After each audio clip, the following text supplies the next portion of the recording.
Começa agora mais um episódio do Geração V, o teu programa de comentário político jovem da Rádio Observador. Eu sou o Vasco Galhardo, do O Voto, e tenho comigo os meus comentadores residentes, Joana Marques Braz e Gonçalo Sousa, que recusaram o convite para o casamento de Jeff Bezos para não faltar à nossa reunião semanal. Eu não era Como estão, só meus para... caros? Era hoje o casamento, não sabia. É este fim de semana, Era não só sei. para não faltar aqui, é porque é o casamento de Jeff Bezos. Eu quando Exatamente. muito estava com os italianos que Não, estão eu ia. a reclamar na rua, Não, a mas- protestar. Se Para o quem- Paulo Raimundo se casasse, eu ia na mesma. Eu gosto de festejar. Para quem nos ouve na rádio, na verdade nós estamos a gravar este episódio em Veneza e que mal acabarmos isto vamos para a festa. Exatamente, estás aqui numa gôndola. E a Joana quer tentar a sua sorte com o DiCaprio. Sim, Mas eu já te claramente. disse que tens 27, não é? Exato, já não não eu dá. tenho 29. 29, Muito obrigada, desculpa. Vasco. Não 29, passo por 25, já não portanto dá. acho que o DiCaprio já não vai querer nada comigo. Pois é, mas pois bem, temas sérios. Esta semana ficou marcada pela primeira entrevista a Luís Montenegro, desde que foi novamente empossado Primeiro-Ministro, o desejado cessar-fogo no Médio Oriente, a Cimeira da NATO, as medidas para a defesa e o novo compromisso de Portugal para com a Aliança Atlântica. Gonçalo, começamos por ti. O que é que achaste da entrevista de Luís Montenegro à RTP? Achei insuficiente, porque, primeiro, de uma forma geral, já lá vou aos tópicos. Muito aguardada esta entrevista, não é? Sim, porque Ainda não o tínhamos ouvido. eu gosto às vezes de comparar o André Ventura com o Luís Montenegro nos estilos de comunicação, porque são completamente o oposto. O André Ventura não saiu das televisões. O André Ventura mal acabam as eleições Sim. e vai ao Now, vai à TVI, vai à SIC Notícias, vai à CNN, vai à RTP, vai a tudo o que é canal. Has de reparar, sempre que há algum acontecimento mediático, ou muito mediático, o Ventura tenta fazer uma estratégia de ir a tudo o que é canal de televisão. O Luís Montenegro é exatamente o oposto. é verdade. Não vai a nenhum canal de televisão. E por que será? Não percebo porque. Eu percebo que o Primeiro-Ministro tenha que ter uma imagem mais resguardada e um pouco mais institucional para tentar passar a imagem de estadista. Eu compreendo isso e não tem que estar a ir ao Now num dia, à TVI no outro, eu percebo isso. Agora, não dar entrevistas ou não aparecer mais recorrentemente era um erro que eu já tinha dito que o Luís Montenegro estava a cometer na última legislatura. Aliás, eu acho que o processo e o caso da CP Não Viva só tomou as proporções que tomou porque Luís Montenegro decidiu estar 2 semanas praticamente calado sem dizer nada aos jornalistas e aos portugueses. Porque falou de menos, não é? Sim. Exatamente. Mas tu E- vais programas de entretenimento Vais a daytime, não é? Pinheiro, vais a Pois. Pinheiro. E ao Gosto. Sim. Mas isto para dizer, a entrevista foi insuficiente na medida em que eu acho que 25 minutos de entrevista ou 28 minutos acho que é insuficiente para um Primeiro-Ministro que foi eleito há um ano e que havia muita coisa para falar.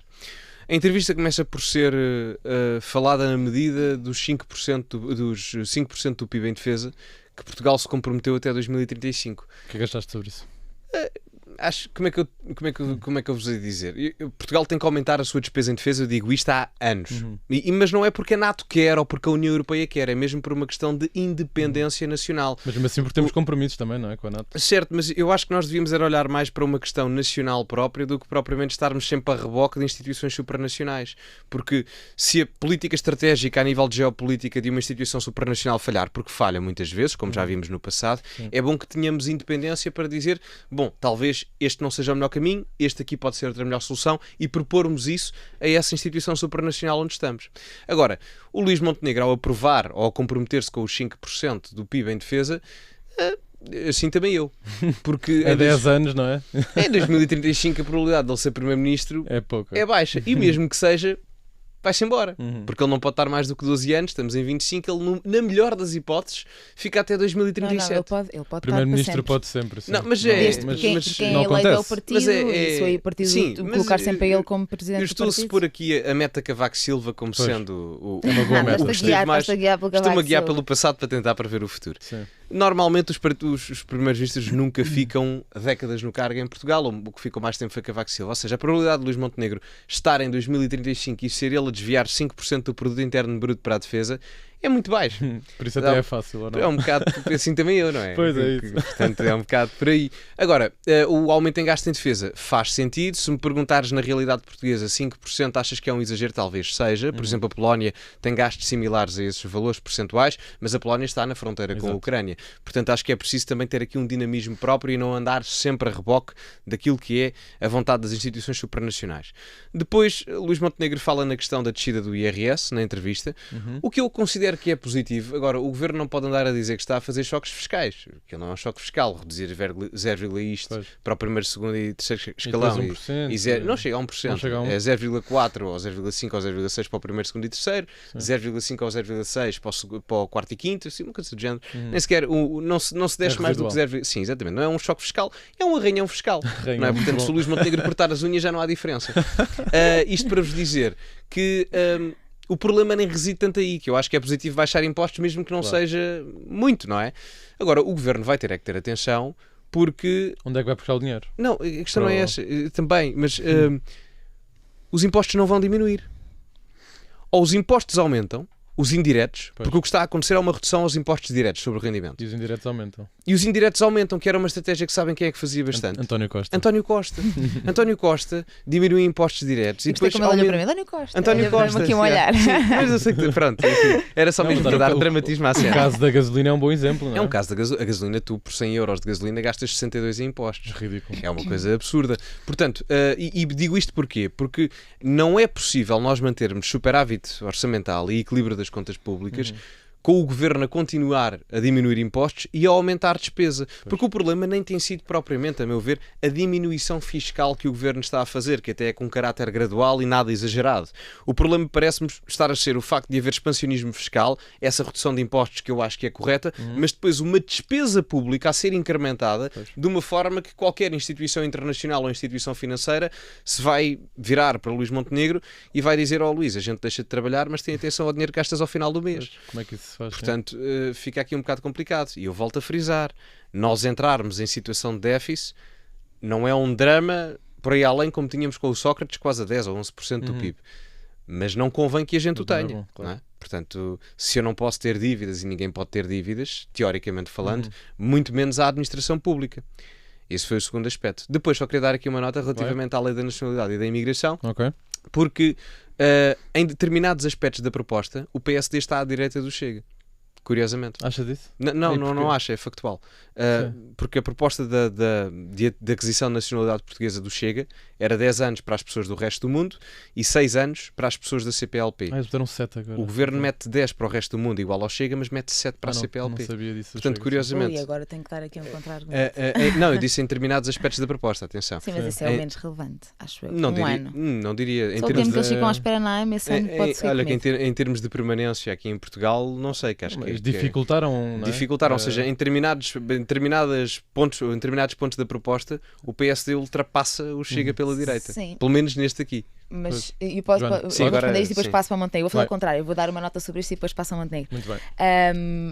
É verdade que as propostas são muito semelhantes e têm alguns pontos de diferença. O ponto que tu disseste é as pessoas que vêm da comunidade Da CPLP, sim, sim. têm que ficar mais tempo em Portugal, no caso da proposta de Luís Montenegro. A questão é que, ou do Governo, a questão é que com o tempo que eles muitas vezes ficam à espera para dar início ao processo, não vejo que esse ano seja assim tão relevante e acho mais relevante outras questões. Por exemplo, a proposta da perda de nacionalidade em caso de cometerem crimes, das pessoas cometerem crimes. No caso do Chega, a perda de nacionalidade, a proposta que eles têm, que neste momento ainda não se sabe se vai ser aprovada ou não, se vai sequer ser aceito pela Assembleia da República ser para ser discutida por questões de inconstitucionalidade. O André Ventura veio agora falar sobre isso, até porque, a propósito da Guiar Branco, porque a Guiar Branco ainda não decidiu se vai aceitar a proposta de lei do Chega ou não, por ser... Mas dada e aceita. Dada e aceita. Pois, Mas por causa disto, por causa desta inconstitucionalidade que pode estar aqui ou não, também só da Tribunal Constitucional é que poderá vir dizer se é inconstitucional ou não. Claro. Nós podemos dizer se é passível de... O Presidente da Assembleia da República ainda pode dizer mais do que qualquer um de nós, mas aqui o ponto é este, é que na proposta do Chega, a perda de nacionalidade é um efeito direto, ou seja, com uma pena de prisão efetiva de 3 ou mais anos, que é a proposta que o Chega tem, é que uma pessoa perde logo a nacionalidade adquirida, nunca de origem. Já na proposta do PSD, do Governo, desculpem, aprovada no Conselho de Ministros, nessa proposta as pessoas podem perder a nacionalidade com uma pena efetiva de 5 ou mais anos de prisão, mas essa perda de nacionalidade tem que ser regulada portanto, tem que ser o juiz que sentencia esta pena como pena acessória. Portanto, imagina um caso, uma pessoa cometeu um crime, violência doméstica, vamos supor. Por acaso não sei se eles têm, não tenho bem presente se eles têm exclusão de alguns crimes. Apesar que é uma agressão. E na agressão a pena é mais do que 5 anos. O juíza pode dizer, sim senhor, esta pessoa é condenada em 5 anos e meio de prisão efetiva, mais, pena acessória, a perda da nacionalidade. Ok. Pronto. E a perda da nacionalidade não é de qualquer maneira, porque tem que haver uma lógica com o crime cometido. A pena tem que fazer sentido, ou seja, a perda da nacionalidade tem que ser justificada com o tipo de crime que cometeu. Portanto, é um bocadinho diferente. Tu concordas com essa medida ou não? Acho que é muito mais relevante esta medida do que um ano ou não para as pessoas da CPLP. Eu assim, a perda da nacionalidade não é uma coisa que a mim que me deixa muito entusiasmada. Estava a perguntar mais do aumento de anos para conseguires a nacionalidade, se achas que vai mudar o aumento de anos, é assim, se o sistema funcionar bem, a dar as residências e a dar as documentações, e significar que o sistema, que não significa, não é? Porque não está diretamente ligado, mas se significasse que o sistema funcionava bem e as pessoas não tinham que estar em filas de espera e à espera de muito tempo para se legalizarem em Portugal como residentes, se calhar esses anos iriam bater com aquilo que... Ou seja, o que está a acontecer hoje é que uma pessoa, para estar em Portugal de forma legal durante 5 anos e para depois obter a nacionalidade, é muito difícil. Começa logo por chegar cá e ficar legal. O tempo que demora que isso aconteça. Portanto, eu acho que esta medida de aumentar os anos não é a que mais me choca. A que mais me choca delas todas é a perda da nacionalidade. E a perda da nacionalidade e o reagrupamento familiar. E choca-me o reagrupamento familiar porque a medida do reagrupamento familiar não é aplicada às pessoas que têm aquele cartão da União Europeia que são técnicos altamente especializados. E não se aplica às pessoas que têm visto golos. Às pessoas que vêm para Portugal trabalhar com altos níveis de especialização técnica. Portanto, estamos aqui a assumir que quem vem com alta especialização técnica pode vir e pode trazer a família. Quem vem trabalhar para um restaurante e não tem um curso superior XPTO já não pode, mas vem trabalhar na mesma. Tendo em conta que nós em Portugal, nós alocamos sobretudo a imigração a empregos destes, não é empregos altamente especializados. Portanto, acho que estamos a ser hipócritas e essas medidas incomodam muito mais do que as outras do aumento de anos, porque na prática hoje é muito difícil tu chegares a Portugal e teres nacional ao fim de 5 anos. Portanto, eu acho que... Só perguntar ao Gonçalo o que é que acha do reagrupamento. Ainda não falámos sobre isso. O reagrupamento familiar é algo que acontece em qualquer Estado de Direito. Explica só para também quem não sabe. Faz parte de um processo normal em que uma pessoa vai para um determinado país sozinha, e ao fim de X tempo, exatamente, pode ter a possibilidade de reagrupar o seu agregado familiar no país para onde foi. Isto é uma coisa que acontece em todos os Estados de Direitos Democráticos. A questão... porque é um direito humano. Está na Declaração dos Direitos Humanos, direito à família. A questão é que nós em Portugal vivemos um regime de exceção. Nós nos últimos anos tivemos circunstâncias completamente inconcebíveis, como o facto de deixarmos entrar 120 e tal mil pessoas sem a verificação do registro criminal, que coincidiu também com a mesma altura em que começámos a ter notícias de máfias internacionais, grupos de crime organizado da América do Sul, do leste da Europa, não tanto neste momento, isso foi anteriormente, mas do leste asiático. Portanto, houve aqui várias circunstâncias excepcionais que eu creio que justificam este período de exceção, de limitação ou de mitigar o reagrupamento familiar, porque repara, se tu fizeres bem as contas, entraram 1,6 milhões de pessoas, 1,3 milhões de pessoas nos últimos 7, 8 anos, à volta disto. Se tu fizeres reagrupamento familiar para cada uma delas... Se cada uma tem 3 ou 4... Se cada uma tiver 3 ou 4, vamos fazer aqui uma média, 3 por pessoa, vamos fazer uma mulher e 2 filhos. É uma loucura, não dá. Repara, é inconcebível. Não temos porque se 1,3 entrou e fizermos vezes 3, sim, não dá, não é? Dá quase 4 milhões de pessoas, não é? Portanto, é uma coisa muito problemática. E não digo só em termos de segurança ou de sustentabilidade dos serviços públicos, até em termos de dinâmica social de coesão. Porque repara, tu durante muitos anos não tiveste problemas de imigração em Portugal, porque a imigração que nós tínhamos era mais ou menos similar, a questão religiosa era a mesma, a cultura não era muito diferente, a língua era parecida. Tu agora tiveste vagas de imigração muito volumosas de zonas pelas quais não há similitude cultural ou religiosa ou linguística absolutamente nenhuma. E isso poderia complicar não só a sustentabilidade dos serviços públicos, questões de segurança por aproveitamento das máfias internacionais, mas também por questões de coesão social. E tu não tens, independentemente das diferenças das pessoas, tu não vais conseguir ter coesão social ou união social se não houver pontos de ligação, quer linguísticos, culturais, religiosos até. Portanto, eu percebo o porquê deste regime de exceção do reagrupamento familiar. Eu não admirava nada com o reagrupamento familiar, imaginando que a situação melhora daqui a uns anos, 3, 4, 5 vamos supor, e voltasse ao normal. Não era uma coisa que me admirasse particularmente. Acho que era mais por aí. Mas o reagrupamento familiar continua, não é? Sim, é só para menores de idade neste momento. Não, e a ideia da lei é que a pessoa tenha que cá estar há mais de 2 anos para poder trazer a família. Portanto, em vez de ser uma coisa que é direta, portanto, a pessoa está cá, a morar pode trazer, não, tem que estar cá há mais de 2 anos ou com nacionalidade durante 2 anos, uma coisa assim do género. Portanto, no fundo, aumenta aqui um bocadinho o procedimento e também burocratiza mais o procedimento, que nós sabemos que em Portugal, quando burocratizamos alguma coisa na imigração, é uma caminhada para não acontecer. Sim. 3 minutos para a entrevista. Relativamente à entrevista de Luís Montenegro. Montenegro, sim. E pegar naquilo que o Gonçalo disse no início, que é sobre quando aumentamos a nossa despesa pública e não aumentamos os impostos ou a receita pública, que vem através de impostos, sobretudo, as coisas começam a ficar um bocadinho desequilibradas nas contas. Na entrevista de Luís Montenegro, a mim houve uma coisa que a entrevista começou logo por aqui, com o jornalista a perguntar a Luís Montenegro, porque houve um compromisso do Estado português de aumentar a despesa em defesa em 2% do PIB até ao final do ano. E o jornalista pergunta-lhe exatamente como é que vai fazer isto, porque já tem um orçamento de Estado aprovado para 2025 e, portanto, não estava a contar com esta despesa. Se terá que fazer um orçamento retificativo, portanto, se terá que fazer aqui um orçamento para alterar. E a próxima pergunta, como é óbvio que seria, se o Luís Montenegro dissesse que sim, que era preciso um orçamento retificativo, é onde é que vai tirar dinheiro? Exato. Não é? Então, porque já tinha o dinheiro todo distribuído, portanto, agora vai ter que ir rebuscar um bocadinho de dinheiro a vários setores para poder obter estes 2%. Sim, sim. E o Montenegro diz logo que não vai fazer um orçamento retificativo. E não vai fazer um orçamento retificativo, e depois, para mim, o que me espanta é a narrativa que o Primeiro-Ministro criou para explicar isto.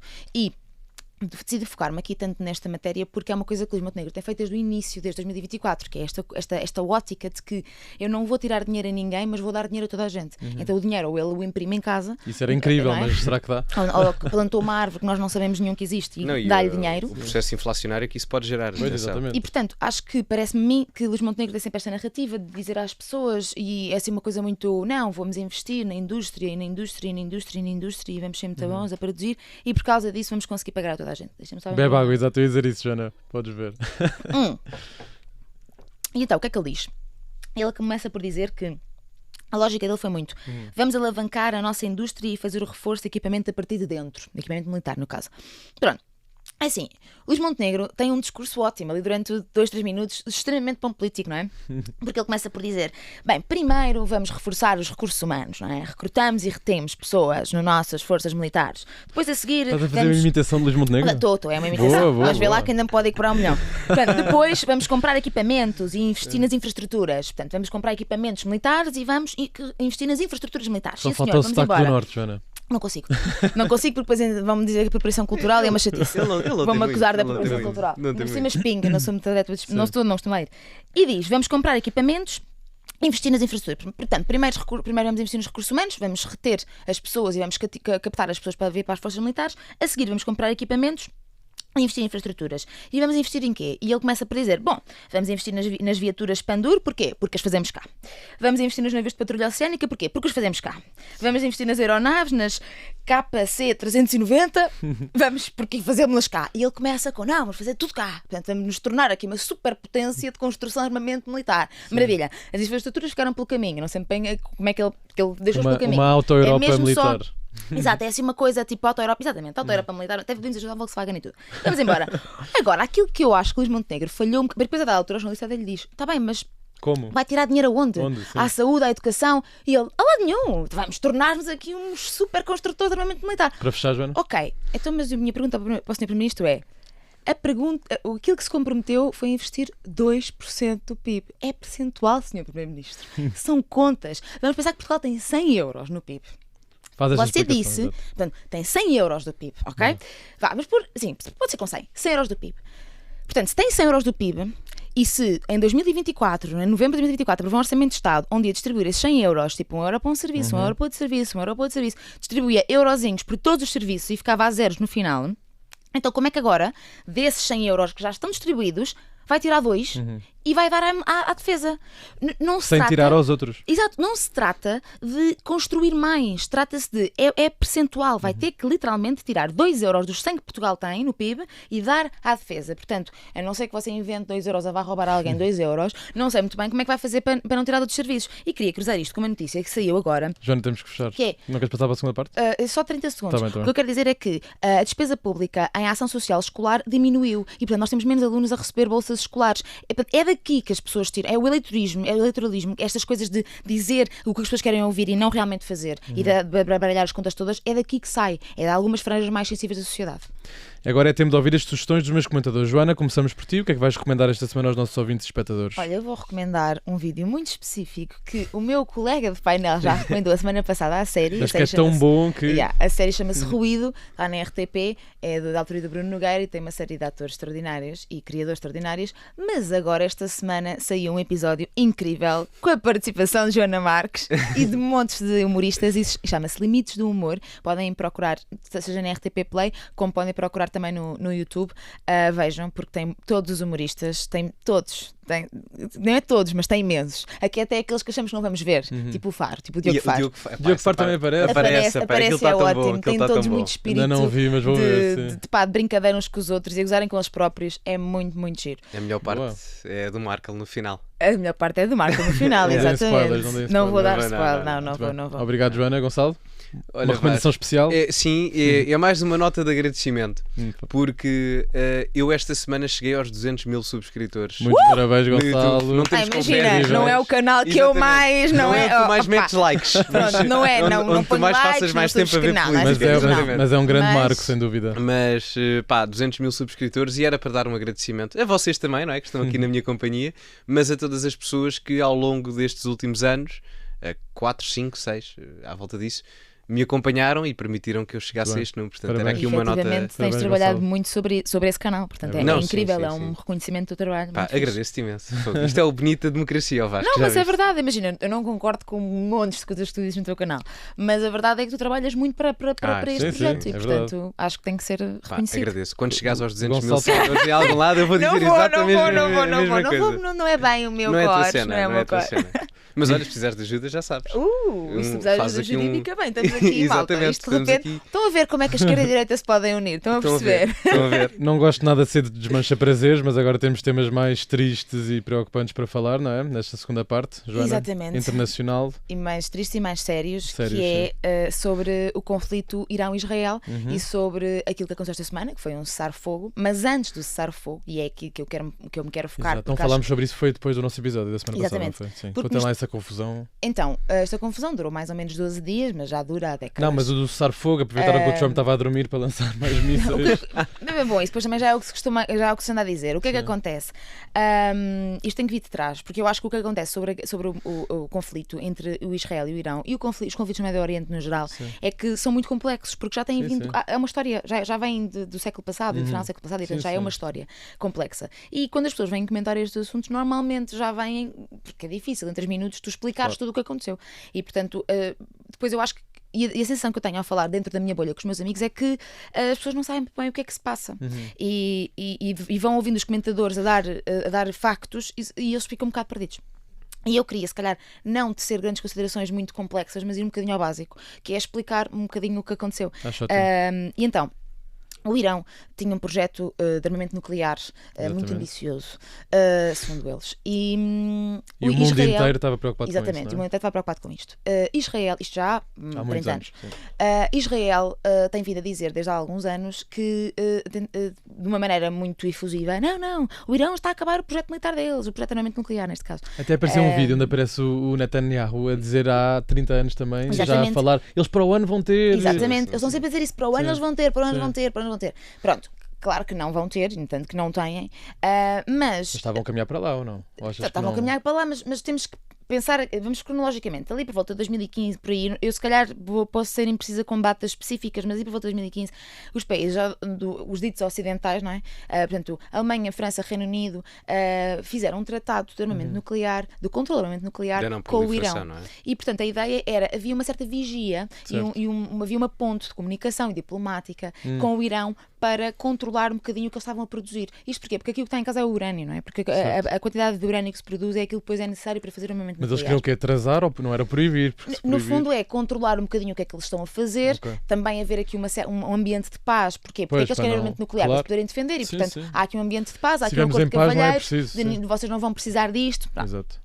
Em 2018, já Trump estava no poder, no primeiro mandato de Trump, Israel faz pressão em Trump para que ele rasgue este tratado com o Irão. E Trump rasga este tratado com o Irão. E o Irão, que estava sob vigia e neste acordo diplomático com os ocidentais, o genro dele. O que é que acontece? o Trump rasga este tratado e o Irão fica novamente isolado com o seu projeto militar. Nós sabemos que na política internacional, na geopolítica, quando os países se isolam e são tão ostracizados, a coisa não vai correr bem. O Irão começou a fazer retomou o seu projeto de armamento nuclear, tal e qual como já estava a fazer antes deste tratado. E, portanto, os níveis de urânio voltaram a produzir mais. E agora, quando houve, no dia 12 de junho, houve uma conferência, eu não vou dizer isto bem, houve uma conferência de líderes governamentais internacionais e fizeram um relatório onde Irão estava fora das metas que se devia cumprir na lei internacional para que as coisas fossem seguras no que diz respeito a armas nucleares. Ora, no dia a seguir ao Irão estar fora, portanto, no fundo ter indícios de que estava a fazer as coisas a desrespeitar as regras internacionais do que respeita ao armamento nuclear, o Israel ataca o Irão e começa a atacá-lo nessa madrugada e começa a atacar, depois o Irão responde e começamos aqui numa troca de ataques militares durante 12 dias. Guerra dos 12 dias. Aqui a pergunta fica no ar, que é: será que o Irão tinha chegado sequer a este ponto de apresentar níveis acima daquilo que é a lei e as imposições internacionais se tivesse saído daquele tratado? E tratado esse que não saiu por sua vontade e que saiu por vontade dos Estados Unidos da América. Portanto, o que é que acontece? Israel começa a atacar o Irão, eles ficam em ataques diretos durante 12 dias e há uma altura em que Trump vem e diz: não, senhor, acabou a brincadeira, vamos fazer o cessar-fogo. Mas Trump não fez só isto, e aquilo que tem passado muito nos mídias é isso, é que Trump chegou como Deus e disse: pronto, acabem lá com esta brincadeira, acabou tudo, o Irão ainda deu mais uns ataquezinhos, depois acabou tudo e o Trump é o melhor do mundo. Bombardeou 3 zonas, não é? Importante. A questão é essa. A questão é que o Trump chega ao pé do conflito, bombardeia o Irão e a seguir diz: meus amigos, é para cessar fogo. Ou seja, na prática, aquilo que o Trump fez foi chegar ao pé de 2 miúdos à agulha, dar um chapadão num deles e dizer: agora acabou a brincadeira.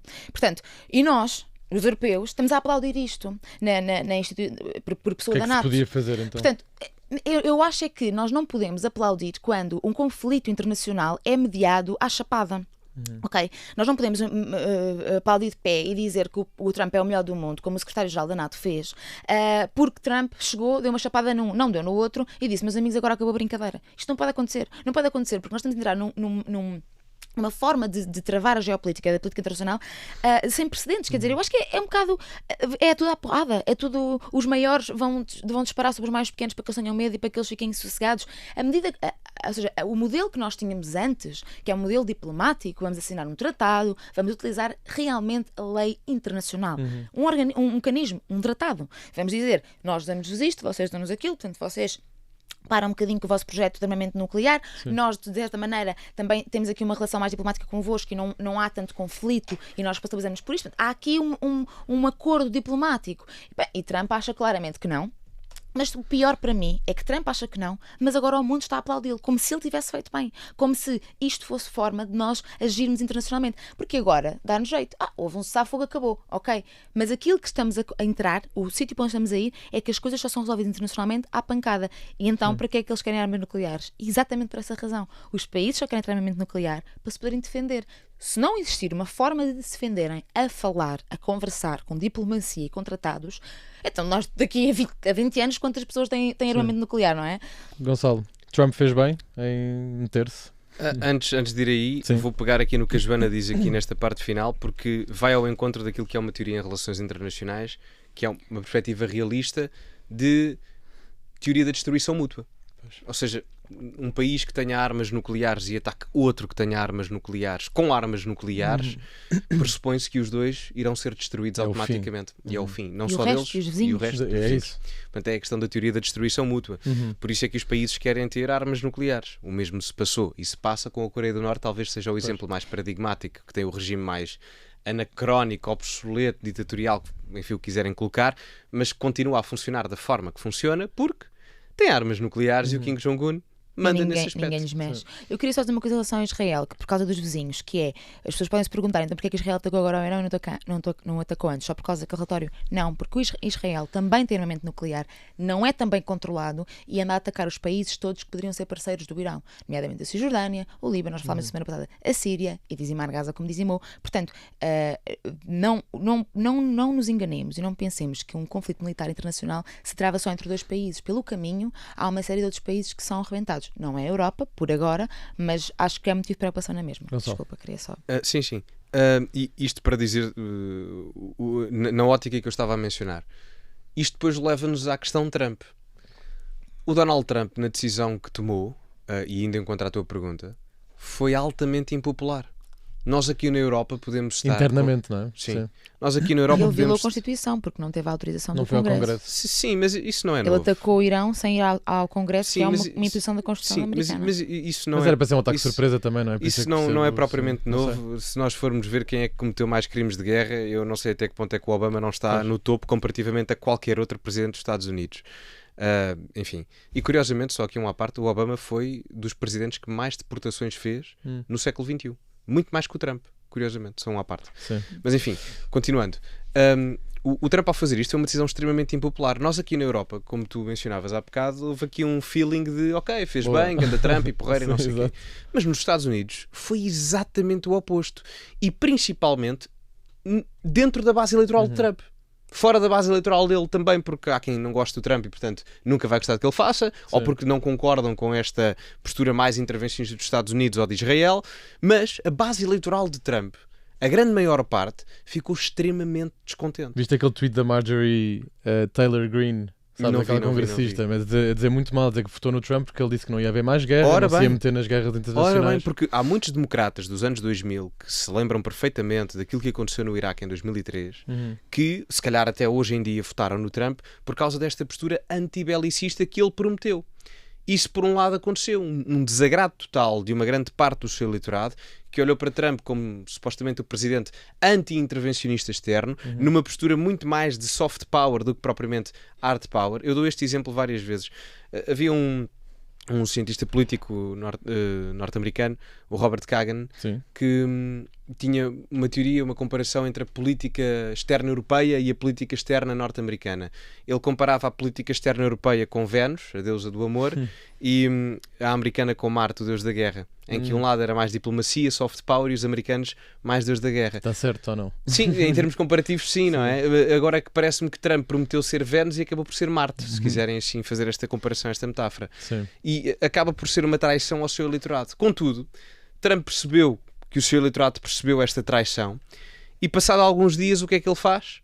Termina a guerra, diz que é a guerra dos 12 dias e aparece como uma espécie de salvador.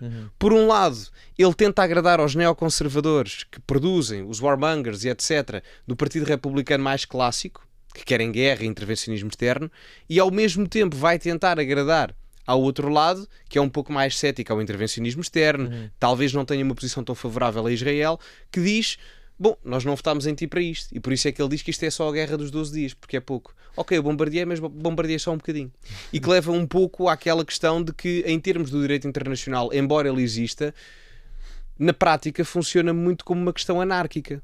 A realidade é essa, que depois essa questão anárquica da lei do mais forte se repercute até a nível institucional. O Conselho de Segurança da ONU é composto pelos 5 países mais fortes do mundo do ponto de vista militar. A Rússia, a China, os Estados Unidos, a França e o Reino Unido. Depois há membros temporários e tal, certo? Mas muito honestamente acaba por não importar muito. E portanto é um pouco por aqui a análise geral. Agora, eu acho que o conflito será mitigado, ok? Tranquilo. Eu estou mais expectante, mais do que esta questão no Médio Oriente, é perceber o que é que vai acontecer com Taiwan. Pouca gente fala disto. Depois não se anda a falar muito, não. Estou expectante. Preocupado também, presumo. Mais do que até na questão do Médio Oriente. O Ministro dos Negócios Estrangeiros e da Defesa, na altura, em Taiwan, em 2020, disse que a China tinha capacidade para invadir a ilha até 2025. Portanto, não sei se vai repercutir ou não, mas podemos ter aqui um aglomerado de conflitos regionais que se depois transforma facilmente em conflito mundial. Foi o que aconteceu, curiosamente, já no passado também. Eu acho que eu queria dizer só uma coisa, que é, e pegando nisto, que é a forma como um conflito, como este conflito, por exemplo, Israel-Irão, desviou a atenção de uma série de outras agendas. Por exemplo, desviou a atenção de Gaza e desviou a atenção também daquilo que está a acontecer nos Estados Unidos da América. E na Ucrânia também. Isto deu jeito a Ucrânia, sim. Ou seja, mas aqui o ponto que eu falei que eu estava a falar da América é até que ponto é que também não há um interesse. Bem, também não quero acreditar para o Putin que Trump... também é sensível, porque o Putin é aliado do Irão, mas há muita população que tem ligações à União Soviética a viver em Israel. Ok. Portanto, e o Putin não se meteu. sim, Aliás, sim, ninguém sim. se meteu. Não, aliás, é curioso ver o Putin foi aquele que mais rapidamente veio para cima da mesa dizer: maltinha, diplomacia, hein? Nada de intervenção militar. Exatamente, Não deixa de exatamente, ser um bocadinho irónico. a hipocrisia. Mas a verdade é essa, é que os checks and balances estão a mudar nos Estados Unidos da América e não se está a falar sobre isto porque está-se a falar dos ataques. Na verdade é que nem sequer se falou nem se deu muito mediatismo ao ataque que Trump fez. Está-se a dar mediatismo ao facto de Trump ter mediado. Mas pronto, agora todos eles vão reclamar a sua vitória, como é óbvio, não é? Sim. Eu queria, podemos passar para o tema. Temos 1 minuto e meio, sim. Eu queria só dar uma nota 2. sobre França e querias sobre falar. o ataque das seringas em França, porque foi uma coisa, novamente, que também não passou. Sim. Para quem não sabe, extremamente nas Joana. mídia. Pronto, o que aconteceu foi. Houve um festival de música em França, em vários pontos de Paris, e que houve uma série de ataques com seringas. Portanto, houve pessoas que foram espetar outras pessoas que estavam nos concertos com seringas. Depois foram 12 detidos e homens.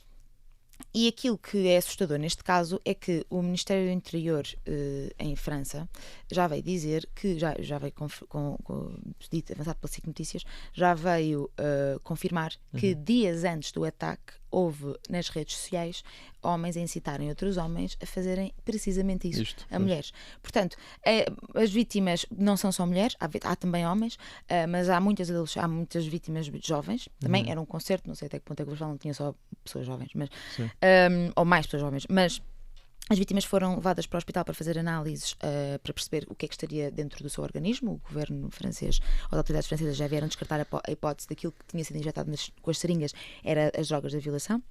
Portanto, já vieram descartar isso, mas estavam a fazer as análises para perceber o que é que estava dentro das seringas, efetivamente.